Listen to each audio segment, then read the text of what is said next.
Hey, my name's Ray Evangelista, and I want to talk to you guys today about these N95 masks that there's a lot of talk about in the news here. And I just wanted to tell you quickly kind of what they are so you'd understand what they are and what they do, and then also explain to you some of the health risks associated with wearing them.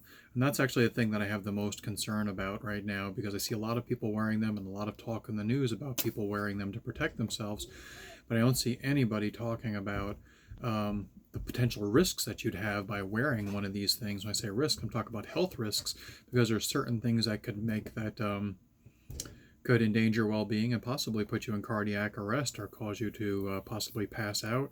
There's a lot of bad things that can happen by wearing these if you have certain physical issues wrong and some certain health issues wrong. So I'm going to cover that towards the latter part quickly. So for those of you who don't know, my background is I do own an exterior cleaning business called Aqua Clean Power Washing. I wear one of these N95 masks all the time, and they come in a lot of different shapes and forms. Sometimes you see these green ones that people have on. Then you see some of these, which are the typical ones that you'd buy at Home Depot.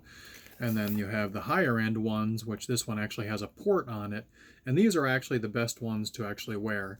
And the reason I say that is because anytime you're wearing a mask, whether it be one of these surgical masks or an N95 mask, you have to breathe in through the filter in order to get the air in your lungs, and that has a certain amount of resistance associated with it. But when you're wearing a mask that doesn't have the ability for the air to get back out, now you also have to push out with your air in order to get the air through the filter.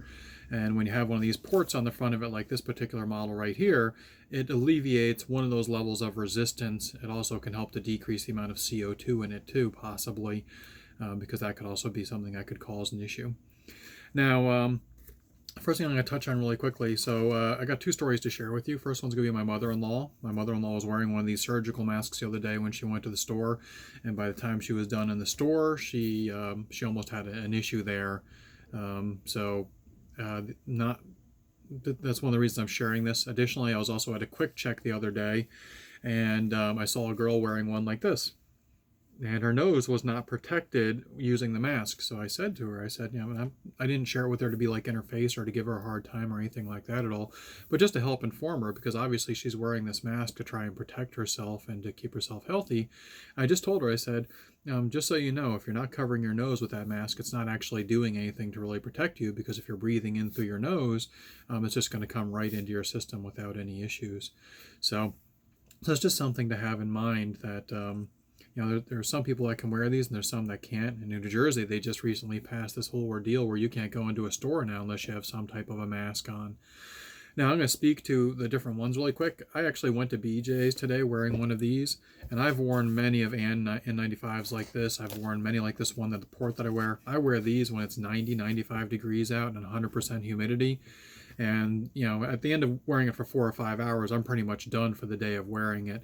So at that point, I might back off a little bit. I'm actually looking to protect myself from sodium hypochlorite because we predominantly use bleach to do the cleaning work that we do. This particular model here, if you look here, you can see like some gray in these edges here. So this one actually has a carbon lining on it.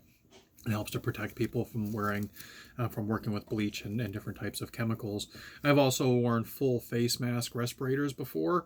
By the way, these are also classified as respirators and not just dust masks. So if you're going to be politically correct about the wording, they're actually respirators too. But today I wore one of these to BJ's, and I've never had a problem wearing the other ones. Sometimes when it gets super hot, like the full face mask one, I'd be inside of attics spraying spray foam inside of attics. So you have the heat, then you have all the fumes from the spray foam and everything, and never really had an issue with that. Only one time did I actually have to pull out of an attic, and it was a very tight A-framed attic and very small space in there, so it was a tremendous amount of heat, and I had gotten out of there because I was not feeling good. It was more due, I think, to the heat exposure and also there being too much of the chemicals in there. I actually wore this one to BJ's this morning to go shopping, and I was in BJ's for probably about an hour and a half, walking through, getting the stuff I needed. At the end of the hour and a half to 2 hours, I was done. I was so happy to get this mask off of me. I was not feeling good from wearing this mask. So, you might be a lot better off wearing an N95 mask. One of these ones has a little bit more airspace and maybe, a little bit more of a surface area to kind of suck the air through, versus this one where it's literally right up against your face, and the only area you have to kind of get stuff in and out is a very small area right here, versus a larger surface area. So if you're having a problem with these, I would say switch to N95s. I think anybody would be better off wearing an N95 than wearing one of these surgical masks. This was actually a horrible experience today, and there was a point where I was in the store for about a half an hour, and I'm like, you know what? I'm really done with this mask. I was not feeling good, but I didn't bring any N95s with me. I actually thought it'd be easier to use one of those than an N95. So I'm looking over here for some notes, so don't mind me if I'm looking over here. Something else I've also seen people doing too, I was talking to somebody in the line behind me the other day, and she had a custom-made mask. And I don't think that there was an overly big problem with that if she like cut up a t-shirt and made a mask out of that to protect her face from some of the germs getting through, and just a minor level of protection. But she told me that she actually cut a filter out of something else, and I don't remember what it was that she said it was, and put that as an added liner inside. Not so wise. Now you've got two levels of filtration, and the custom thing that you cut, whether it be an air filter or whatever it might be, might have so much resistance that it creates a very unsafe environment for you, because now you have too much resistance, and that the resistance coming in through your mouth and then going back out puts a lot of stress on your cardiopulmonary system. And something that people need to do before they can actually start wearing these, they actually have to do an OSHA thing. And let me get the name of it up here. They actually have a form, and I'm going to include the form in the description of this YouTube video so you can click on this and go see it. A respirator medical evaluation questionnaire is something that needs to be done before you can actually wear one of these masks for a job, and they have certain health risks that need to be evaluated on this. If everything you click is no, so you don't have these issues, then a doctor is probably going to pass it through pretty quick. But if you say yes to any of these issues, you're going to probably end up in a doctor's office for an appointment and for an evaluation. And when they do that evaluation, they actually do two different things. They're going to do the health portion of it, and then they're also going to do something called a fit test. Because just because you put one of these masks on doesn't mean that's actually going to give you an airtight barrier around your nose, which is the highest area where you could have a problem where it could leak through. So just because you put one of these on doesn't mean it's going to be effective for you, because it may not be blocking you. Something that's an additional thing too, if you've ever had any ear issues or a blown eardrum, these masks are probably not going to accomplish much for you, because what happens is you'll create resistance here, but your ear is also a direct link into your into your respiratory system. And what's going to happen is the air will just bypass the mask and come right in through your ear and go right into your lungs. So it's another direct path into your system where these masks will not work for you. So going back to my notes over here. So the custom mask's a really bad deal. If you're going to take a t-shirt and cut that up and wear it and you're healthy, that's probably going to be okay for you, but try not to use something too thick, because you could put a lot of stress on your system. I'm really hoping that girl and her family's going to be okay. I didn't think to say anything to him at that point, but now I'd probably be pretty quick to say it. So obviously not everyone can safely wear these masks. I would encourage everybody to listen to what I'm going to share with you in a couple of minutes, and just if any of those apply, the first thing I would tell you is any of them apply, call your doctor as a default and just ask them if it's okay. But if you have any other concerns, I would say also call your doctor and make sure it's okay to wear one of these N95 masks. And I'm sorry for the lighting in here. It's absolutely horrible. I got sunlight coming in through the window behind me and causing an issue with this video. So pardon the lighting here. So what is OSHA and what is NIOSH? So for those of you that don't know, OSHA is actually the enforcement side of health and safety for employees. And the second you have one employee, you are under the full umbrella of OSHA at that point. So even if you have one employee, the only thing that there would be an exception for would be for like some of the record keeping rules that they have for employers. And then I think it's 10 employees. After 10 employees, then you have to deal with the whole record keeping portion of it. So, but when OSHA was formed many years ago to protect employees, there was also a separate division called NIOSH formed. And what NIOSH does is they're the science side of the house. So they develop the science and do all the testing and research to find out what is safe and what needs to be done to be safe. And then some of that stuff comes over to OSHA for OSHA to make laws and to govern what's going on there. OSHA also operates off of industry-specific standards, where an industry will develop standards, and then people operate off of those standards from that industry. So that's to protect employees. I will tell you two things right now. First things first, if you are an employer, and then also to inform you employees, an employer cannot just give you one of these masks for you to wear without you going through that health evaluation and a fit test. Additionally, you cannot wear one to work without having gone through that too, because you as the employee are underneath the authority of that employer, and they bear responsibility for someone that wants to wear any of these masks to work either, because if something happens to you on the job, then they're held liable for that. So you can't just grab one of these and wear it to work because you want, and employers, you just can't give this to one of your employees to wear it. So it's just something, so you're just aware of what the laws are. So there's a lot of talk in the news about these being used to protect others. The full definition of what these are is called PPE, so personal protective equipment. Does that mean it may not protect other people? It may protect other people too, because in hospitals, when people have tuberculosis, they actually, I believe it's a surgical mask that they give them to wear when they have to transport them through the hospital, and the focus of that is to keep them from being able to infect other people with tuberculosis. So, so it can protect other people, but the primary reason is to actually protect you. Scanning through my notes here really quickly here. So I'm going to go through this health list right now and just run through this really quick and read off some of these things that you can or cannot do. Not can or cannot do, but things that you would need to be aware of. If you have any of these issues, you're going to want to talk to a doctor. And if you have any other concerns, I would say call them anyway. So the first one is, do you currently smoke tobacco or have smoked tobacco in the last month? Obviously, if you smoke tobacco, you could have an issue that you're already predisposed to cardiopulmonary issues, so they want to make sure that you're going to be safe before you start putting on some form of a respirator to protect yourselves. Have you ever had any of the following conditions? Seizures, diabetes, allergic reactions that interfere with your breathing, claustrophobia, trouble smelling odors. Additionally, we have here, have you ever had any of the following pulmonary or lung problems? Asbestosis, or whatever that particular word is, asthma,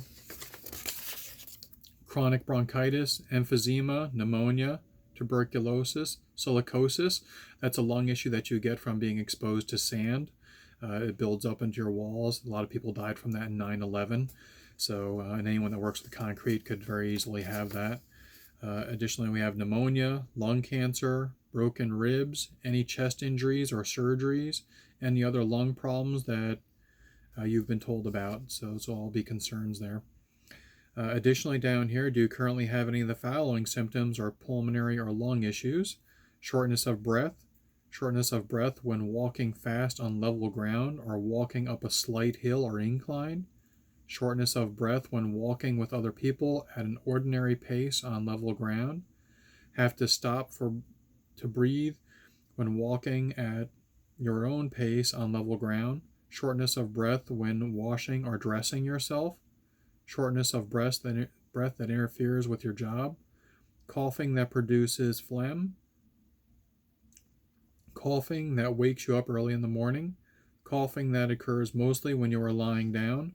Coughing up blood in the last month. Wheezing that interferes with your job. Chest pain when you breathe deeply.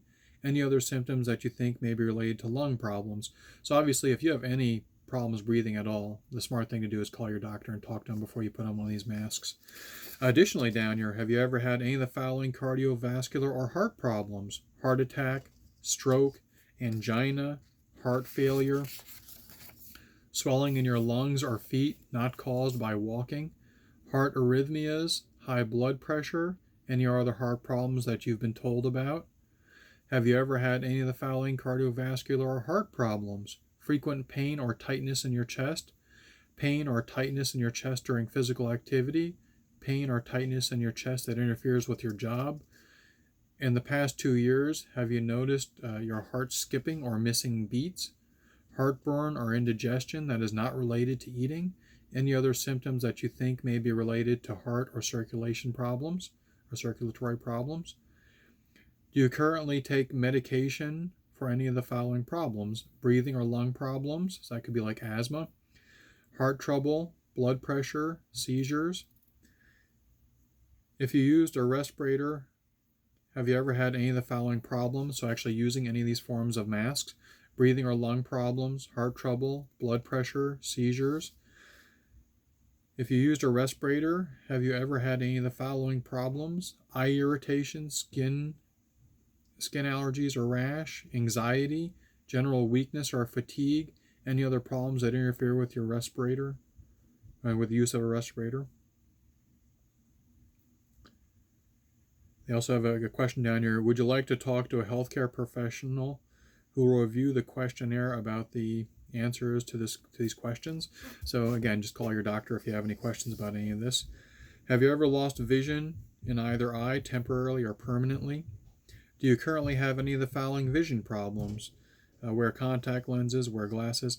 Those are all ones that maybe for like the full face mask. I don't think those are related to the cardiopulmonary stuff that I'm really concerned about and trying to warn people about. Have you ever had an injury to your ears, including a broken eardrum? Plays into what I told you, because the air will go right down through your ear because of the broken eardrum and go right into your lungs. Do you currently have any of the following problems? Difficulty hearing, wearing a hearing aid, any other hearing or ear problems? Have you ever had a back injury? There's a couple other ones they have here too. Weakness in your arms, legs, hands, or feet, back pain, difficulty fully moving your arms and legs, pain and stiffness when you lean forward or backward at the waist, difficulty fully moving your head up and down, difficulty fully moving your head side to side, difficulty bending at knees, difficulty squatting to the ground, climbing a flight of stairs or a ladder carrying more than 25 pounds, any other muscular or skeletal problems that interfere with you using a respirator. So basically, if you have anything related to any of those things, you're really going to want to talk to a doctor ahead of time. And if you have any questions or concerns, I would say talk to a doctor before you actually start wearing one of these. So I hope this has helped you guys out really quickly. I know we're dealing with this coronavirus thing right now, and there's a lot going on. If you see this video and you find it useful to you, I would also say to share it. I'm not looking for any notoriety on this at all. What I really want to do is just get the word out so people will know to be careful and that there could be a problem like that. Like I said, my mother-in-law almost had an issue. And she's older, and that could have been a major issue. Obviously, age is a variable too. I mean, this whole coronavirus thing right now, the big thing we're trying to do is mostly protect our seniors, because they're the ones that have a lot of pre-existing conditions that could cause this to get pretty nasty for them. So additionally, this is also a time to be out there helping people and caring for people. So it's time for making phone calls to people you love, staying in contact with those. If you have a neighbor or somebody that you know might need some help with something, or might need some food or something. I mean, I've donated food to our food pantry. I dropped some stuff off to a friend today. I have a friend the other day that I know she's a senior, and the only person that she ever really gets to see is basically her and her health aide. And I've brought her donuts in the past to make her happy, and she loves jelly donuts, so I brought her a jelly donut. So these are all kind of little things that you can do right now to help people.